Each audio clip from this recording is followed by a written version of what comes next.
Bismillahirrahmanirrahim. Assalamualaikum warahmatullahi wabarakatuh. Selamat sore, salam sejahtera untuk kita semuanya. Yang kami hormati Bapak Menko Perekonomian, Bapak Menteri Perindustrian, dan Pak Sekjen Kemenperin, beserta jajaran, juga Ibu Dirjen PHI, teman-teman Kemenaker, rekan-rekan media yang hadir secara virtual. Melaporkan Pak Menko ada 87 yang hadir dari teman-teman media semuanya. Alhamdulillah hari ini kita bisa bersama-sama mengikuti acara di sore hari ini, yaitu konferensi pers mengenai pertumbuhan ekonomi Indonesia di triwulan ketiga tahun 2022, yang alhamdulillah tadi pagi secara resmi sudah diumumkan oleh Kepala BPS terkait dengan pertumbuhan kita yang betul-betul kita bersyukur mencapai 5,72%. Sangat tinggi, sangat impresif di tengah tantangan global yang semakin tidak mudah. Ternyata ekonomi kita bisa tumbuh lebih kuat. Nah, pada hari ini, sore hari ini Pak Menko akan menyampaikan beberapa poin-poin penting terkait dengan pertumbuhan ekonomi kita. Kemudian juga nanti Pak Menko akan menyampaikan juga sepanjang 2022 ini nanti seperti apa proyeksi ekonomi kita dan di 2023. Kemudian dari Pak Menperin nanti juga akan mengkonfirmasi, menyampaikan beberapa hal yang terkait dengan sektor industri, terutama nanti di tengah tantangan global, beberapa industri yang juga di demand-nya di market global mengalami penurunan, namun demikian beberapa angka indeks industri kita, baik PMI dan lain-lain masih cukup tinggi. Nah, tantangan global ini nanti terutama terkait dengan industri manufaktur akan disampaikan oleh Pak Menperin. Kemudian nanti Bu Dirjen PHI juga menambahkan terkait dengan ketenagakerjaan kita, yang walaupun juga terjadi perbaikan di dalam angka pengangguran dan tenaga kerja kita di periode Agustus maupun Februari yang lalu, namun banyak tantangan terkait dengan ketenagakerjaan, terutama menghadapi rencana penetapan upah dan lain-lain. Kami mohon izin Pak Menko, kami pertama mengundang Bapak dulu menyampaikan beberapa penjelasan, kemudian nanti kami lanjutkan yang lain. Kami persilahkan Bapak. Assalamualaikum warahmatullahi wabarakatuh. Salam sejahtera buat kita semua. Om Swastiastu, Namo Buddhaya, salam kebajikan. Kami hormati teman-teman media. Pada kesempatan ini saya ingin mengelaborasi pengumuman dari PDB triwulan ketiga, dan saya didampingi oleh Pak Menteri Perindustrian dan juga Dirjen PHI dari Kementerian Tenaga Kerja. Jadi kalau kita lihat ekonomi global dihadapkan pada ketidakpastian dan tantangan, pertumbuhan terkoreksi ke bawah sementara inflasi naik ke atas. Kita lihat krisis biaya hidup, pengetatan kondisi keuangan dan invasi Rusia ke Ukraina dan COVID-19 yang berkepanjangan membebani prospek perekonomian ke depan. IMF di 2022 memproyeksikan ekonomi global melambat menjadi 3,2% di tahun 2022 dan juga dipangkas lagi di tahun 2023 dari 2,9 menjadi 2,7. Dan berbagai negara telah menunjukkan tanda-tanda penurunan pertumbuhan pada 2022 dan berlanjut di 2023. Nah, di tengah perekonomian dunia yang terkoreksi ke bawah, pertumbuhan ekonomi Indonesia mencatatkan kinerja yang impresif. Pertumbuhan ekonomi selama tahun 2022 telah melebihi pertumbuhan sebelum pandemi atau 2019. Perekonomian Indonesia di triwulan ketiga mencatatkan pertumbuhan impresif yaitu 5,72%, 1,81 secara persen quarter to quarter dan secara kumulatif 5,4%. Dari sisi pengeluaran, konsumsi rumah tangga sangat solid, 5,39%, didukung oleh investasi atau PMTB sebesar 4,96%. Dari sektoral, transportasi, pergudangan, ini akibat digitalisasi ini meningkat, pertumbuhan 25,81%, akomodasi dan makanan minuman 17,83%, ini seiring dengan pulihnya mobilitas masyarakat akibat penanganan pandemi yang baik dan terkendali. Secara spasial, pertumbuhan menguat. Kita lihat dari beberapa daerah menunjukkan kinerja positif. Hampir seluruh provinsi lebih tinggi daripada beberapa dari pertumbuhan ekonomi nasional. Tentu dari segi keseluruhan Jawa masih 56,3%, dan kemudian wilayah timur juga kinerjanya impresif. Sulawesi pertumbuhannya 8,24%, demikian pula secara year on year, demikian pula di Maluku, Papua juga pertumbuhannya impresif. Nah, oleh karena itu neraca perdagangan kita lihat masih positif. Tantangan ke depan perlu diwaspadai tentunya penurunan harga komoditas dan pelemahan permintaan global. Di bulan September kemarin, pertumbuhan neraca perdagangan surplus 4,99 miliar, dan ini continue 29 berturut-turut sejak Mei 2020, dan Januari sampai dengan September ini total surplus mendekati 40 miliar atau 39,87 miliar.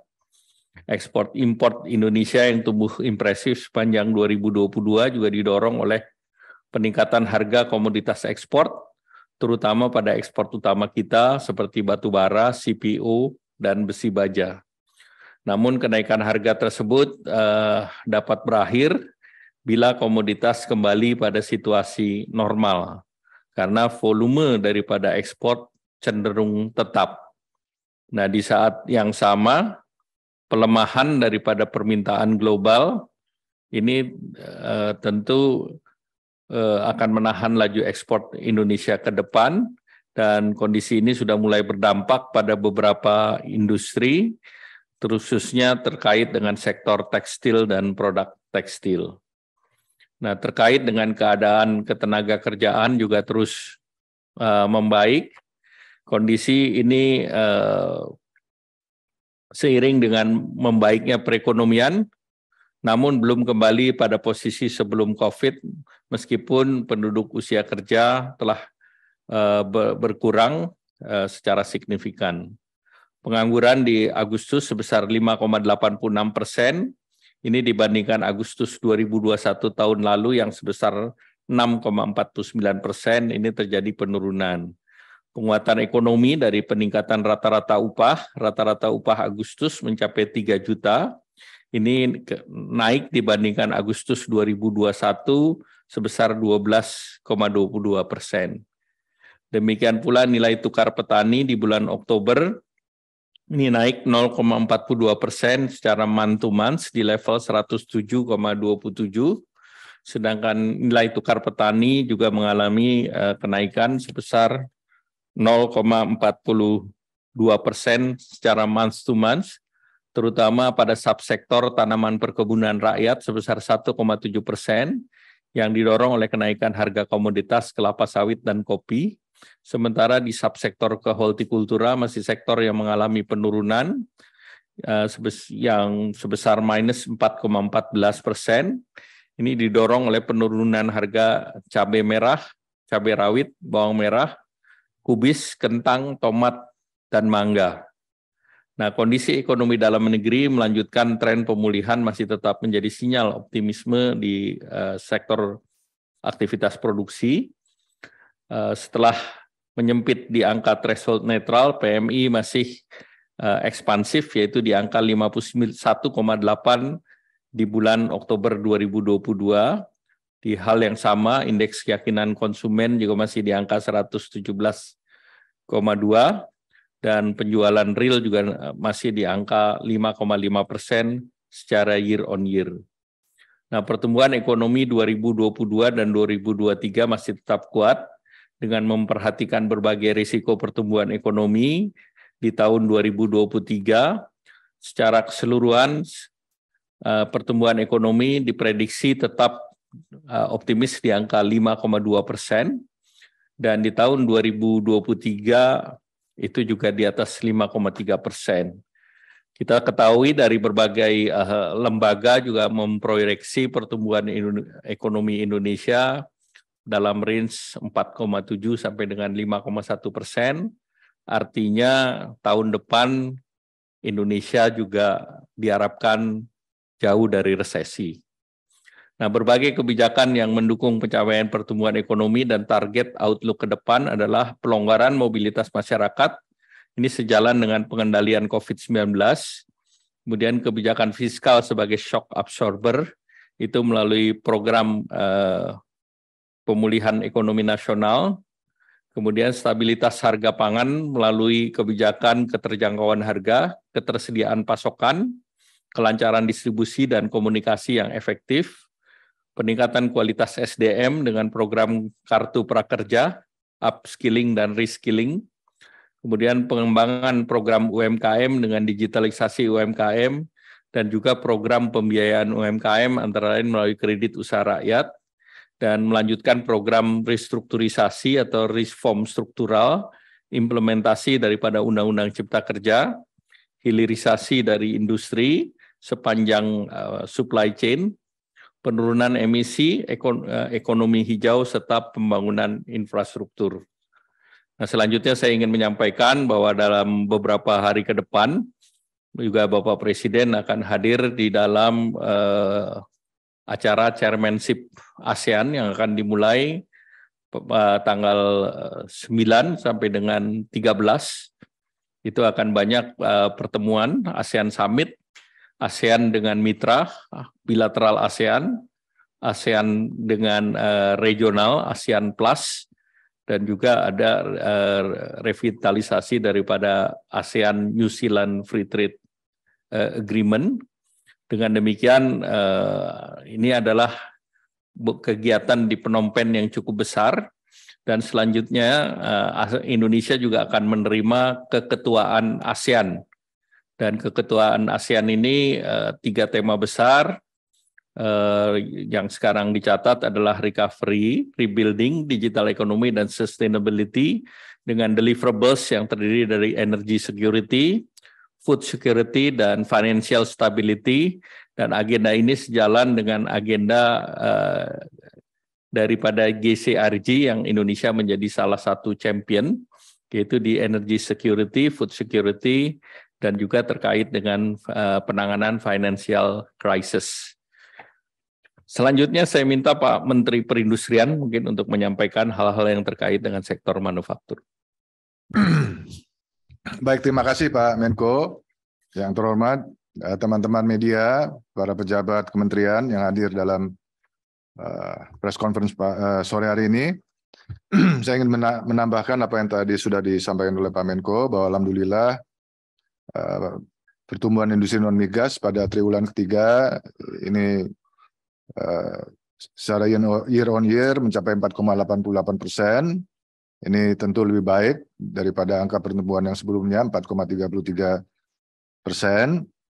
Dan kami juga ingin menyampaikan bahwa dari data yang dirilis oleh BPS pagi tadi, kami sudah mencoba untuk breakdown, untuk mempelajari, dan kami di Kementerian Perindustrian sudah membagi dari semua sektor yang ada di manufaktur, yaitu melalui 3 klaster. Klaster yang pertama tentunya klaster yang industri tumbuh menguat. Industrinya tumbuh menguat. Ini sebagai contoh industri alat angkutan, kemudian juga industri mesin dan perlengkapan, elektronika juga tumbuh menguat. Tentu kita bisa melihat dan mempelajari kenapa beberapa sektor atau subsektor ini tumbuh menguat, karena ada beberapa kebijakan yang diambil pemerintah, misalnya untuk meningkatkan permintaan domestik. Ini ketika kita meluncurkan program relaksasi PPNBM, ya ini dampaknya luar biasa terhadap market, terhadap serapan, dan juga program P3DN, ini juga mendorong penyerapan dari produk-produk dalam negeri. Kemudian klaster yang kedua, yaitu industri yang tetap tumbuh, tapi tumbuhnya melambat dibandingkan dengan data sebelumnya, triwulan sebelumnya. Ini kita bisa melihat industri-industri seperti makanan minuman itu tetap tumbuh, tapi tumbuhnya belum sesuai dengan harapan kita, karena ketika pre-COVID sektor makanan minuman ini tumbuh di atas rata-rata pertumbuhan ekonomi nasional. Nah, ini yang kita akan kembalikan, tentu dari berbagai macam alasan kenapa tumbuhnya melambat. Ini ada kaitan dengan seperti apa yang tadi disampaikan oleh Pak Menko, bahwa permintaan dari luar negeri terhadap produk-produk dari industri tersebut juga terganggu karena tekanan ekonomi global, dan juga inputnya cukup tinggi sekarang, input berkaitan dengan bahan baku, baik itu ketersediaan maupun harga dari bahan baku itu tersendiri. Tentu salah satunya berkaitan dengan menguatnya dolar. Ya. Kemudian klaster yang ketiga, industri yang tumbuh negatif. Industri yang tumbuh negatif, ini kita melihat bahwa ada contoh seperti industri kimia dan farmasi, itu industri bahan galian non-logam, dan salah satu yang cukup terpukul itu adalah industri furniture. Seperti yang tadi kami sampaikan, sama dengan klaster sebelumnya, ini banyak kaitan dengan pelemahan market, ya, khususnya market yang di Eropa, dan juga tingginya nilai input atau bahan baku. Nah, rekan-rekan media, kami sudah sebelum BPS ini melakukan rilis, kami juga sudah membahas panjang lebar internal kami dan juga dengan berbagai asosiasi, dan kami sudah menyiapkan beberapa langkah-langkah untuk memitigasi tekanan-tekanan tersebut, ya, khususnya risiko global. Dan tentu yang pertama yang penting adalah pencarian pasar baru ekspor. Nah, kita akan membuka akses atau akan mencoba membuka akses untuk pasar-pasar di Amerika Latin dan Amerika Selatan, Afrika, dan juga negara-negara Timur Tengah dan Asia. Kemudian langkah mitigasi kedua tentu juga peningkatan penguasaan pasar dalam negeri. Ini memperkuat dan mendorong promosi dan juga kerjasama lintas sektoral agar supaya P3DN, penggunaan produksi dalam negeri ini bisa semakin tumbuh, karena itu juga akan membawa tumbuh industri itu sendiri. Dan langkah ketiga mitigasi tentu penguatan daya saing industri, melalui kemudahan akses bahan baku, penguatan ekosistem usaha, dan penguatan sisi produksi. Ini nanti kita bisa lihat dengan berbagai instrumen, ya, seperti biaya masuk ditanggung pemerintah atau bahan baku untuk industri itu bisa kita relaksasi fiskalnya, dan juga lartas, dan banyak sekali instrumen-instrumen lain yang nanti akan kita bisa pergunakan. Ini tambahan dari kami, Pak Menko. Terima kasih banyak. Silakan Ibu Indah, Bu Dirjen. Terima kasih Pak Menko, Bapak Ibu sekalian yang saya hormati. Melanjutkan apa yang tadi sudah disampaikan oleh Pak Menko atas beberapa pencapaian yang cukup menggembirakan. Menurut berita statistik yang dirilis pada hari ini, izinkan saya highlight beberapa perkembangan terkait dengan ketenagakerjaan. Jumlah angkatan kerja berdasarkan Sakernas di Agustus 2022 sebanyak 143,72 juta orang, naik menjadi 3,57 juta orang dibandingkan dengan Agustus 2021. TPAK atau tingkat partisipasi angkatan kerja juga naik 0,83%. Kita juga sampaikan dari Sakernas tersebut, penduduk yang bekerja sebanyak 135,30 juta orang, naik sebanyak 4,25 juta orang dari Agustus 2021. Lapangan pekerjaan mengalami peningkatan terjadi di sektor-sektor yaitu pertanian, kehutanan, perikanan sejumlah 1,57 juta orang.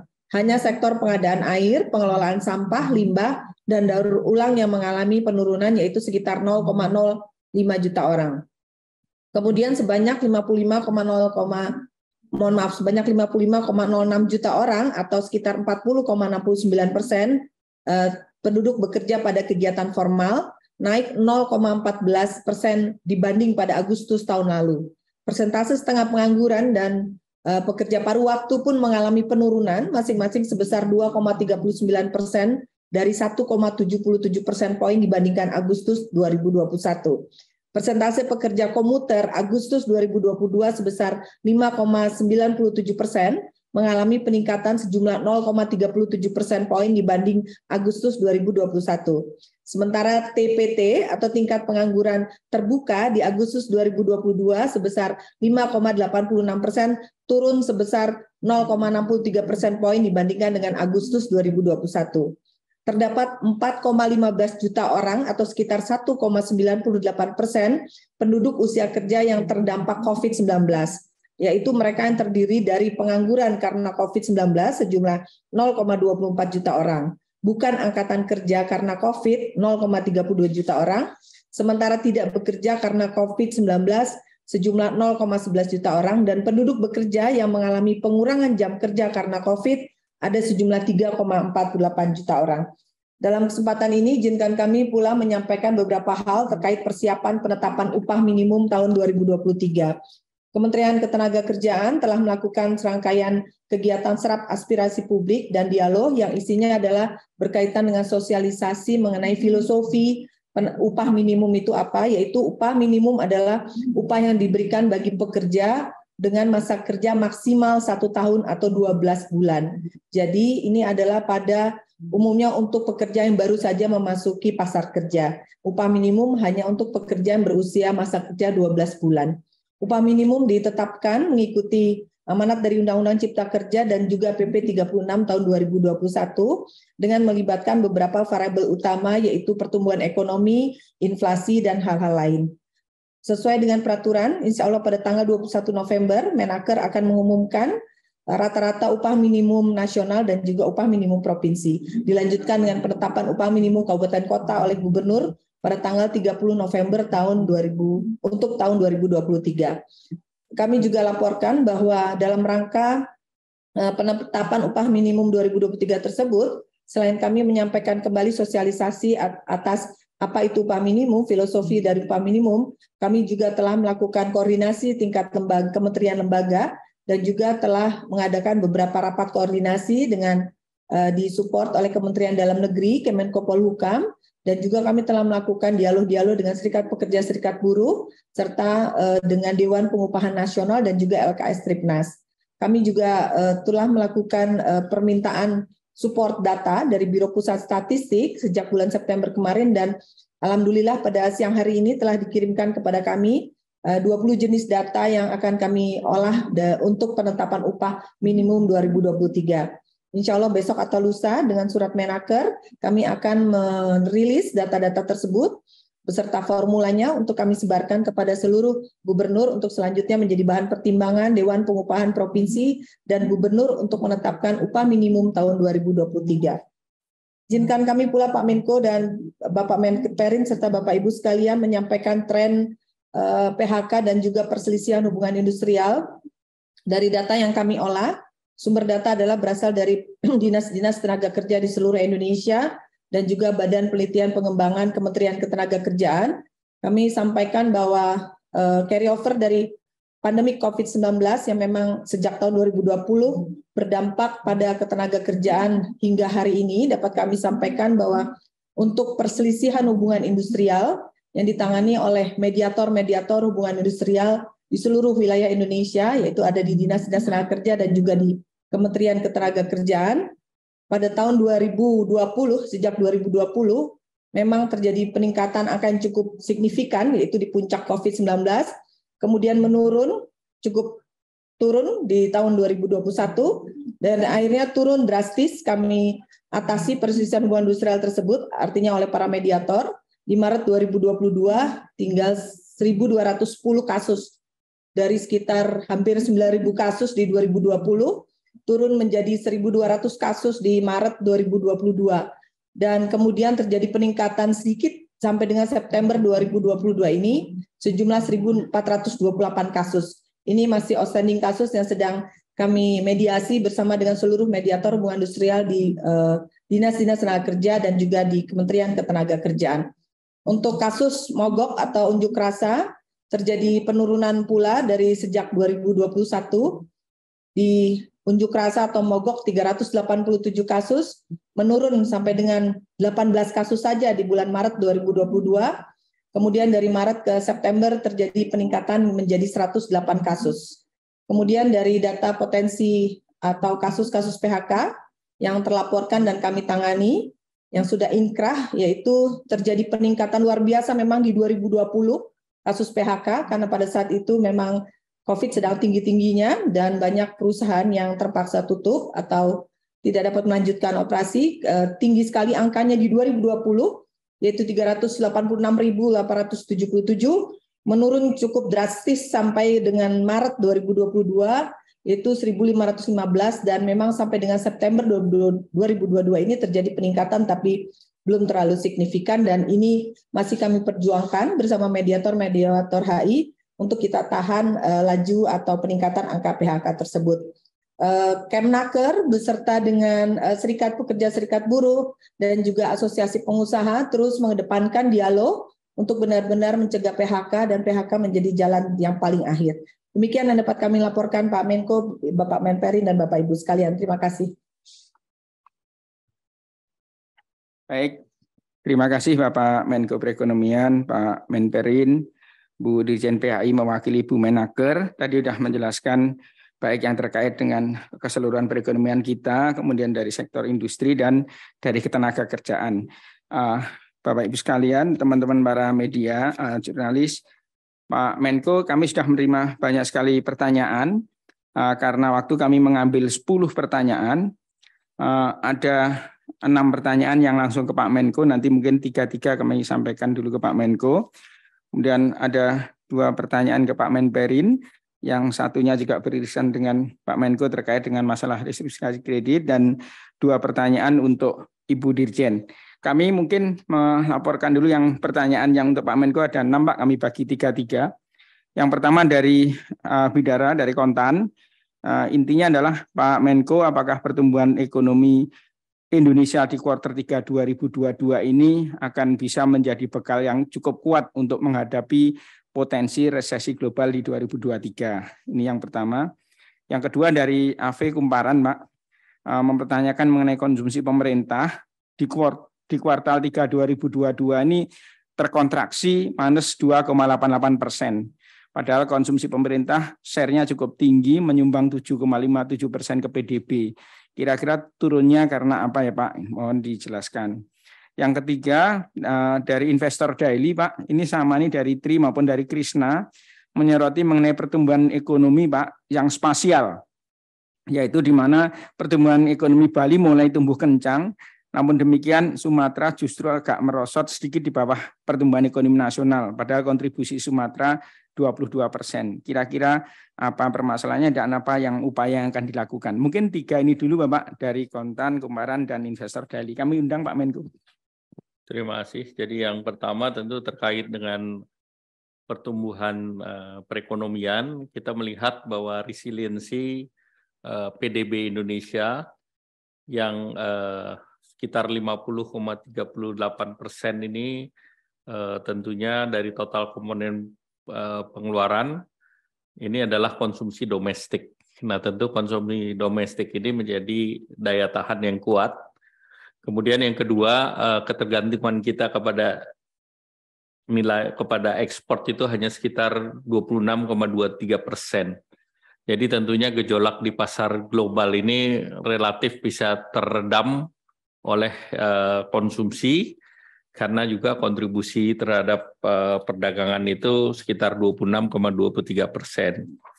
Nah, kemudian kita juga melihat dari faktor inflasi sendiri, Indonesia sendiri mengalami deflasi di bulan terakhir, sehingga tentu pertumbuhan ini menjadi berkualitas karena pertumbuhan ini sedikit di atas angka inflasi.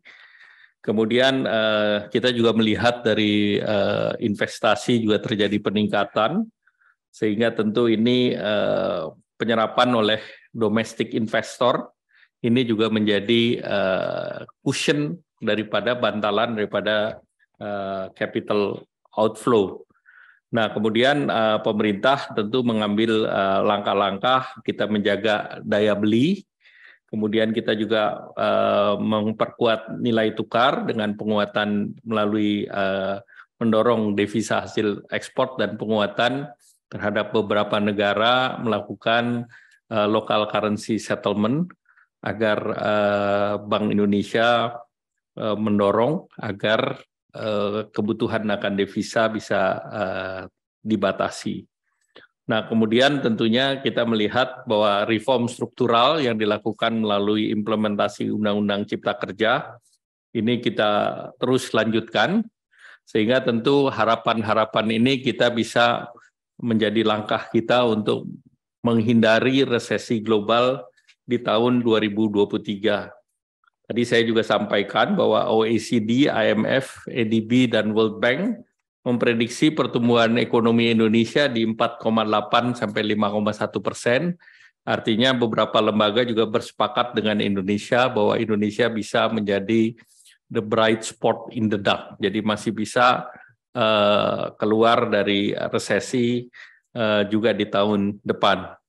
Kemudian Ibu Ave ini terkait dengan kontraksi government spending sebesar 2,88. Nah, ini juga sudah lebih baik dari government spending tahun lalu dan juga terkait dengan konsumsi pemerintah di kuartal yang lalu. Sehingga tentu ini kalau government spending nanti kita akan kompensasikan di kuartal keempat. Kemudian dari investor daily, dari perekonomian spasial, kita memang melihat bahwa Sumatera terjadi penurunan karena harga sawit relatif turun. Ini sejalan juga dengan beberapa daerah lain. Harga sawit sekarang masih di level 720-an, sementara di beberapa kuartal yang lalu harga ini masih di atas 1.400. Sehingga dengan demikian memang perekonomian Sumatera sangat tergantung pada sektor perkebunan. Nah, kemudian perekonomian Bali karena memang dia baru recover sehingga tumbuhnya tinggi, apalagi kita ada global event untuk G20, sehingga dengan demikian beberapa kegiatan internasional dilakukan di Bali. Nah, tentu ke depan kita memonitor harga-harga dari berbagai komoditas yang diharapkan juga bisa mendorong pertumbuhan ekonomi secara regional. Yang paling kasat mata kita lihat perkembangan di wilayah Sulawesi maupun di Papua, Maluku, yang seluruhnya dari hilirisasi iron and steel, jadi baja. Jadi dengan demikian terlihat bahwa pertumbuhan di daerah juga sangat tergantung daripada komoditas yang kita ekspor. Demikian Pak Ses. Baik, terima kasih Pak Menko. Dari 3 pertanyaan sudah dijelaskan secara lengkap oleh Pak Menko. Mungkin masih ada 3 lagi yang untuk Pak Menko. Mungkin kami selesaikan sekalian Pak. Yang pertanyaan keempat dari Michael dari CNBC Indonesia nih. Pertanyaannya adalah ekonomi Indonesia tumbuh sangat tinggi, namun kenapa angka pengangguran sedikit ada meningkat? Bahkan juga fenomenanya terjadi PHK di beberapa sektor. Kira-kira apa langkah pemerintah nanti untuk mendorong supaya ekonomi yang tinggi juga bisa menahan laju pengangguran? Kemudian yang kelima, pertanyaan juga dari investor daily terkait dengan konsumsi rumah tangga, Pak. Pertumbuhan dan kontribusi konsumsi rumah tangga ini sedikit turun di kuartal 2 2022. Kira-kira apa pemicunya dan bagaimana langkah pemerintah untuk mendongkrak pertumbuhan konsumsi rumah tangga sampai dengan di akhir tahun? Dan yang keenam dari Anisyah dari merdeka.com, kaitannya dengan ekonomi kuartal 3 tumbuh tinggi, sementara banyak menyebutkan karena low base effect, tapi tahun depan kira-kira tantangannya akan lebih tinggi lagi. Apa yang disiapkan pemerintah untuk tahun 2023? 3 ini dulu Bapak dari Michael, CNBC Indonesia, kemudian Investor Daily dan merdeka.com. Kami persilahkan Pak Menko. Ya, pertama tentu kita lihat kalau terkait dengan pertumbuhan, ini kita lihat industri yang seperti yang berbasis spasial tadi, terutama dari sektor logam dasar itu tumbuhnya impresif 20,16% secara year on year, dan industri alat angkut juga atau otomotif itu tumbuh 10,28% secara year on year. Nah, persoalannya sektor industri padat karya. Nah, sektor industri padat karya ini yang terpengaruh oleh demand yang menurun, itu secara global di Amerika maupun di Eropa. Kami juga monitor bahwa jumlah order juga mulai terbatas dan stok sedang menumpuk, sehingga tentu pemerintah melihat bahwa sektor padat karya ini akan dilihat, dan pemerintah akan melihat seperti yang dilakukan pada saat penanganan COVID. Tentu kita akan melihat dari segi di mana bisa diberikan kebijakan pemerintah, termasuk terkait dengan restrukturisasi daripada kredit. Pemerintah melalui OJK sedang mereview beberapa sektor, tentunya termasuk sektor industri padat karya, agar industri padat karya masih punya resiliensi, tentu akan dipersyaratkan bahwa dengan resiliensi dari relaksasi daripada kredit yang sedang dipersiapkan, perusahaan-perusahaan itu untuk menahan untuk tidak melakukan PHK. Namun beberapa perusahaan yang di level tertentu, segmen pasar tertentu, itu kami lihat juga yang padat karya, mereka mendapatkan tambahan permintaan. Jadi ini kalau terkait dengan ini, memang saya sepakat kita harus melihat sektor per sektor secara detail. Kemudian konsumsi rumah tangga turun di Q3 itu dibanding Q2, itu biasanya selalu polanya demikian, karena selalu di Q2 pada saat ada Lebaran, itu demand melonjak, dan sesudah kegiatan Lebaran relatif melandai, namun pertumbuhan ini masih cukup baik juga, karena dari segi konsumsi masih bisa tumbuh di 5,39%. Dan kemudian yang terkait dengan low base effect, ya tentu kalau kita lihat dibandingkan kuartal ke kuartal juga tetap tumbuh di 1,8%.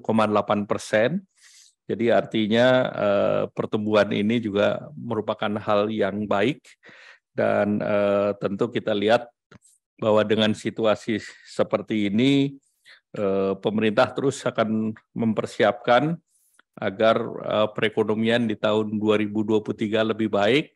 Seperti tadi saya katakan bahwa pemerintah akan melihat sektor per sektor secara detail, seperti kita pada saat penanganan COVID, pemerintah membuat kebijakan sektor per sektor, termasuk tadi disampaikan Menteri Perindustrian, PPNBM, kita tidak akan lanjutkan lagi tahun depan.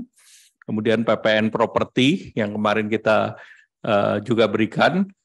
Dan kita lihat kalau situasinya sudah pulih, tentu kita hentikan program tersebut. Nah, kita bisa alihkan ke sektor-sektor yang lain. Demikian, terima kasih. Mohon izin Pak Menko, setelah ini kan terkait dengan Pak Menperin ada 3 pertanyaan terkait dengan strategi kinerja manufaktur dan terkait dengan relokasi upah. Namun ada singgungan sedikit Pak Menko yang terkait dengan kinerja Pak Menperin dulu Pak, baik. Nanti mungkin mohon yang terkait dengan Pak Menko. Nah, Pak Menperin mohon izin, ini ada 3 pertanyaan. Pertama dari Yudit dari Harian Kompas. Intinya adalah bagaimana upaya pemerintah untuk menjaga kinerja industri manufaktur. Kemudian ada beberapa usulan dari pelaku industri yang mengusulkan perpanjangan restrukturisasi kredit kebijakan dari OJK, Pak. Kalau nggak salah POJK 11 ya. Intinya mereka tetap mengusulkan tahun depan masih dilakukan perpanjangan mengenai restrukturisasi kredit ini. Nanti juga mohon Pak Menko untuk restrukturisasi kredit. Kemudian juga yang berikutnya, yang kedua masih dari Yudit Kompas untuk Pak Menperin, kaitannya dengan 18 perusahaan tekstil yang melakukan PHK. Kira-kira bagaimana kebijakan dari sektor industri dan ketenaga kerjaan yang nanti akan dilakukan pemerintah untuk menjaga supaya tidak makin banyak perusahaan yang melakukan PHK. Kemudian yang ketiga, Pak Menperin mohon izin dari Andri VOI dari Voice of Indonesia. Ini menanyakan bagaimana antisipasi pemerintah dari maraknya rencana relokasi industri ke daerah yang lebih rendah upahnya, terutama dari aspek strategi industri dan aspek pengupahan di ketenaga kerjaan.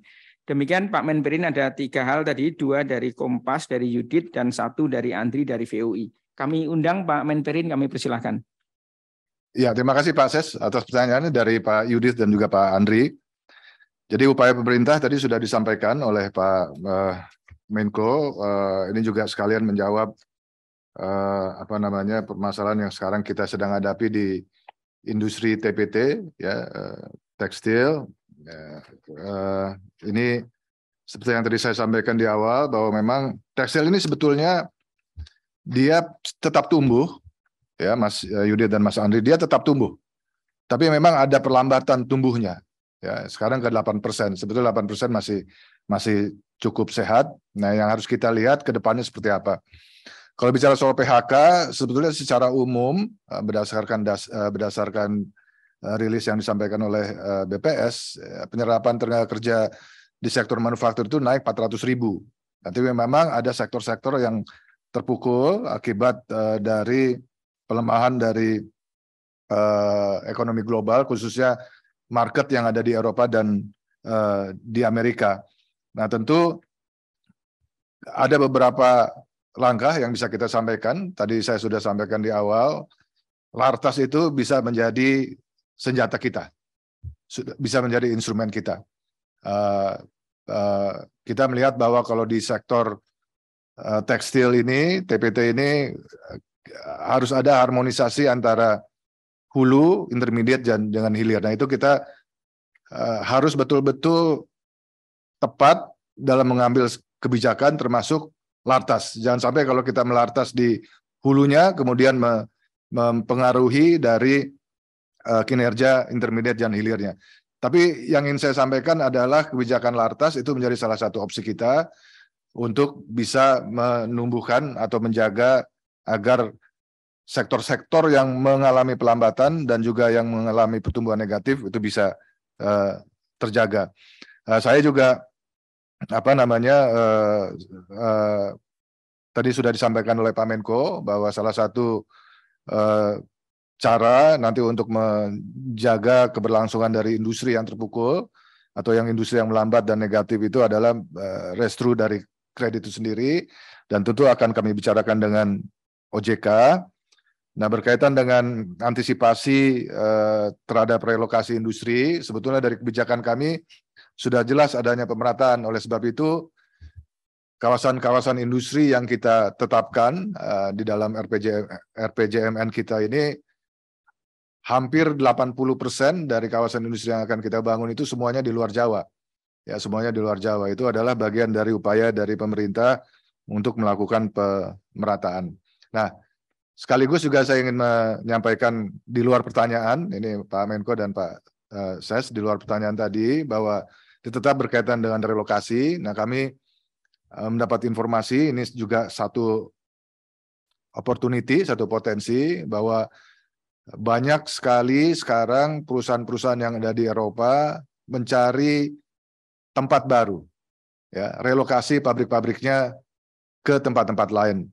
Ya, nah ini potensi dari Indonesia untuk bisa mendapatkan sebanyak-banyaknya relokasi dari perusahaan-perusahaan industri atau manufaktur di Indonesia untuk bisa pindah dari Eropa pindah ke Indonesia. Saya kira itu yang bisa kami sampaikan, Pak Ses. Terima kasih. Terima kasih Bapak Menteri Perindustrian, tadi sudah menjelaskan ketiga pertanyaan. Berikutnya untuk Bu Dirjen PHI ini ada 3 pertanyaan. Yang pertama ini hampir sama gabungan nih antara Arif dari Liputan 6 dan Stefano dari Reuters. Ini mereka menanyakan hampir sama, intinya dengan sudah adanya data pertumbuhan ekonomi dan data inflasi, kira-kira bagaimana nanti penetapan UMP 2023 dan kira-kira berapa persen kenaikan UMP 2023. Ini yang pertama dari Liputan 6 dan Reuters. Kemudian yang kedua dari Anasa Bisnis Indonesia.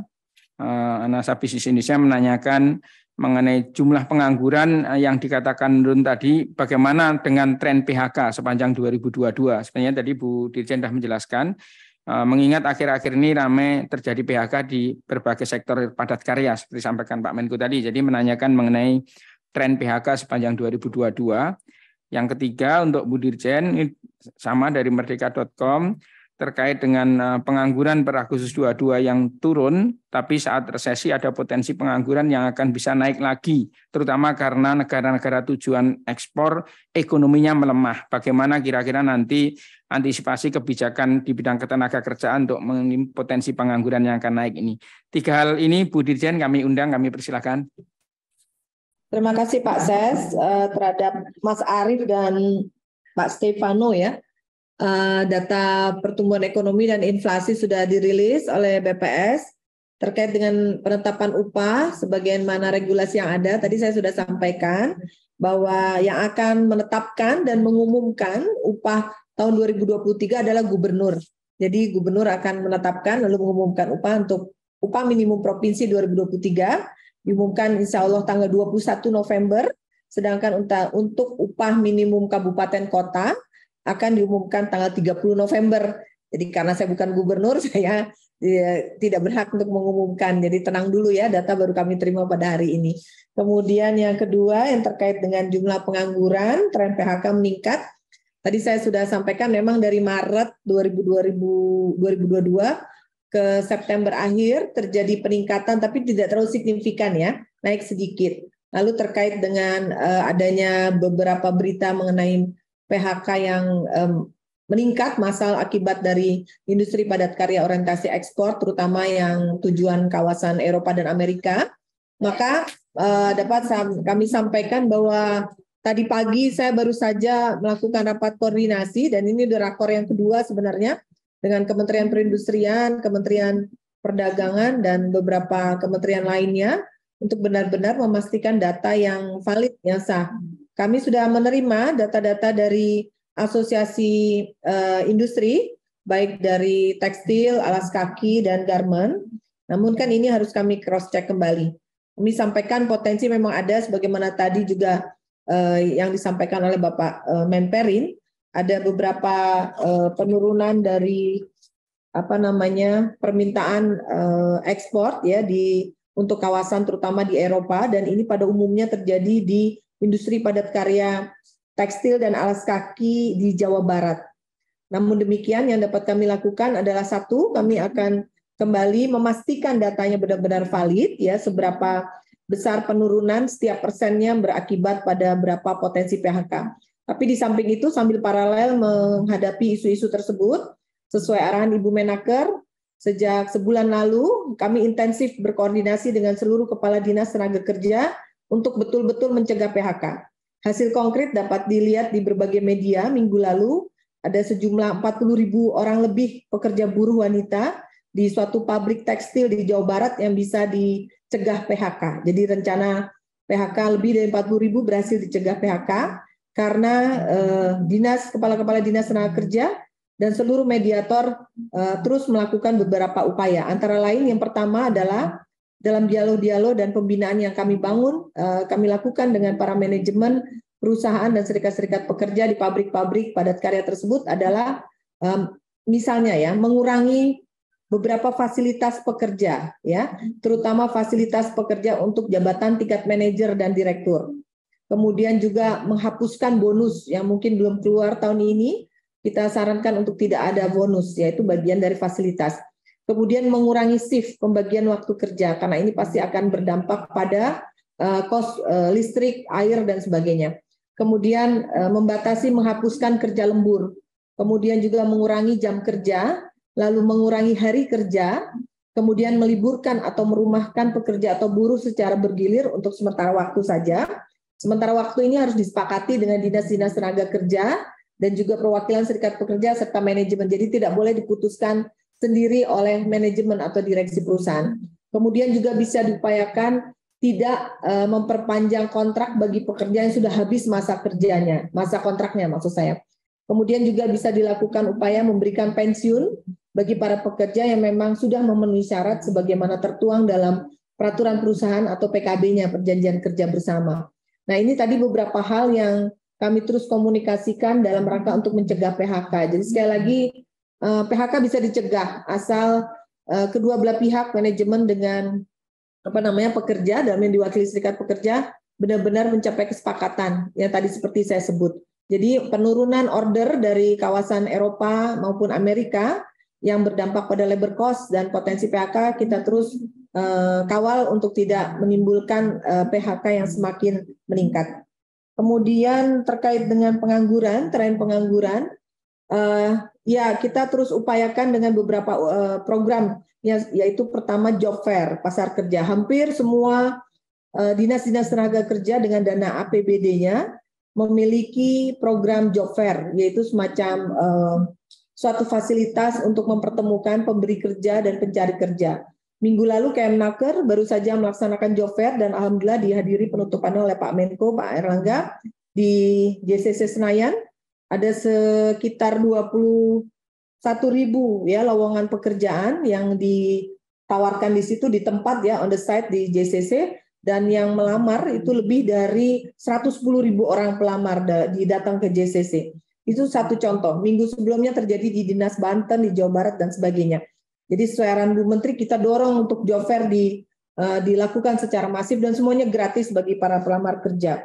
Demikian pula dengan JKP, jaminan kehilangan pekerjaan, di mana ada 3 manfaat, yaitu manfaat uang tunai, manfaat pelatihan, dan manfaat lowongan kerja. Ini bagi pekerja buruh saudara-saudara kita yang memang terpaksa sudah inkrah PHK-nya, sudah putus, maka kita dorong untuk ikut JKP. Dan kita pastikan mereka tidak terlena dengan hanya menerima uang pesangon, kalau udah PHK, tapi dengan mereka ikut JKP, mereka bisa dalam bulan maksimal 6 bulan mereka sudah harus dapat pekerjaan baru, dan pekerjaan ini tidak harus sama dengan pekerjaan sebelumnya. Makanya ada manfaat pelatihan, di mana pelatihan ini bisa digunakan sebagai reskilling, upskilling ya. Jadi kalau dulunya sebagai operator di pabrik manufaktur, pabrik padat karya alas kaki, mungkin dengan ikut pelatihan bisa mendapatkan pekerjaan lain, misalnya kerja online dari rumah dan sebagainya. Jadi ada fasilitas di situ untuk reskilling dan upskilling lewat JKP. Sepertinya itu yang dapat saya sampaikan, dan tentu juga program kartu prakerja yang dikoordinir di kantor Menko Perekonomian. Jadi saya rasa mari kita sikapi isu PHK ini dengan tidak terlalu panik, karena kita Kemnaker ada beberapa upaya yang tadi kami sebutkan, Kemenperin juga, semua di bawah koordinasi Kemenko Perekonomian kita upayakan semaksimal mungkin. Demikian Pak Ses. Baik, terima kasih Bu Dirjen PHI. Saya kira sudah dijawab semuanya tadi. Namun demikian Pak Menko ada pertanyaan penutup dan juga nanti beberapa catatan Pak Menko yang juga mungkin melengkapi yang disampaikan Pak Menperin dan dari Kemenaker tadi, Pak. Ada pertanyaan penutup mengenai seberapa besar pengaruh dan dampak penyelenggaraan event G20 Pak bagi pertumbuhan PDB dan perekonomian nasional kita. Kemudian nanti juga kami mengundang Pak Menko melengkapi beberapa catatan sebelumnya. Kami persilakan Bapak. Terima kasih.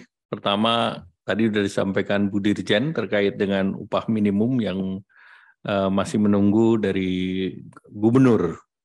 Namun angka daripada upah minimum kan basisnya adalah pertumbuhan ekonomi maupun inflasi di kuartal ketiga. Jadi tentu dengan kuartal ketiga yang tumbuh baik ini, 5,72% ini, tentu harapannya upah minimum itu akan lebih baik dari tahun lalu. Jadi ini untuk membuat kita semangat Bu Dirjen. Nanti tinggal teknisnya silakan per regional dan per kabupaten kota. Kemudian terkait dengan restrukturisasi kredit sudah dibahas dengan KSSK dan juga dengan OJK, dan perpanjangan tidak diberlakukan untuk seluruh sektor. Tentu karakteristik sektor ke sektor itu berbeda, seperti terlihat dari pertumbuhan juga. Dan oleh karena itu perhatian pada sektor tertentu yang masih mendapatkan tekanan, ini yang kita perhatikan. Secara real, ekspor kita kan juga mempunyai tantangan akibat daripada pelemahan mata uang dibandingkan negara-negara pesaing kita. Jadi kalau kita lihat negara pesaing seperti Bangladesh turunnya 15%, kemudian Turki bahkan turunnya hampir 28,4%. Secara tidak ngapa-ngapain mereka lebih kompetitif 15% dan 28%. dibandingkan Indonesia. Jadi kalau semua sama, namun karena pelemahan kurs saja mereka bisa menjadi lebih bersaing. Nah, tentu kita perlu perhatikan hal-hal seperti itu. Nah, tentu yang terkait dengan ekonomi daripada G20, studi yang dilakukan, PDB-nya akan terdampak sebesar 7,4 triliun, spending langsung sebesar 1,7 triliun, kemudian tenaga kerja dari kegiatan langsung maupun dari kegiatan UMKM itu bisa 33.000. Dan yang penting mungkin kita lihat selama G20 ini telah digelar event yang jumlahnya 438 event. Itu terdiri dari ministerial meeting, working group, engagement group, dan side event. Dan angka ini lebih dari hari dalam setahun. 365 hari per tahun. Dan berdasarkan data ini dilakukan di 25 kota. Dan kalau kita bertanya kepada counterpart kita di negara lain, bahwa ini adalah G20 yang paling banyak meetingnya. Bahasa anak mudanya ini yang paling heboh. Nah, tentu ini sekarang yang sudah mendaftar itu adalah 2.500 yang sudah mendaftar, itu dari 39 delegasi. Jadi 20 negara plus 9 invitee negara dan 10 lembaga dunia. Jadi tentu ini akan membuat tentu perekonomian secara nasional baik, dan dari segi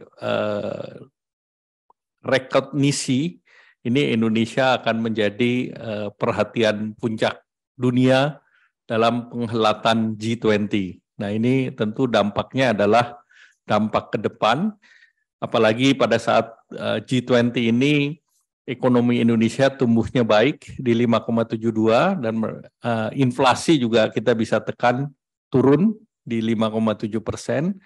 Jadi kita dalam performance yang baik memimpin G20, dan sebelumnya kita juga akan memegang keketuaan ASEAN. Jadi ini tentu akan membuat Indonesia semakin diperhitungkan, apalagi juga beberapa rilis berdasarkan purchasing power parity, ekonomi Indonesia ini sudah nomor 7 di dunia. Dan ini kita bisa masuk ke 4 besar lebih cepat, yaitu di tahun 2030 kalau berdasarkan purchasing power parity. Jadi berbasis kepada ini semua, tentu ini membawa optimisme kita ke tahun depan. Demikian, terima kasih atas kehadiran teman-teman media cetak, media elektronik, Pak Menperin dan Bu Dirjen, Bu Indah. Baik, terima kasih Pak Menko, Bapak Menko Perekonomian, Bapak Menteri Perindustrian, Bu Dirjen PHI Kemenaker. Terima kasih sudah menyampaikan banyak penjelasan. Teman-teman media yang tadi yang ikut online lebih dari 100 Pak, dan ada dari 72 media, ini saya kira luar biasa. Terima kasih teman-teman media semuanya, Pak Menko, Pak Menperin, dan Bu Indah. Terima kasih. Wassalamualaikum warahmatullahi wabarakatuh. Waalaikumsalam. Terima kasih Pak Menko, Pak Menperin.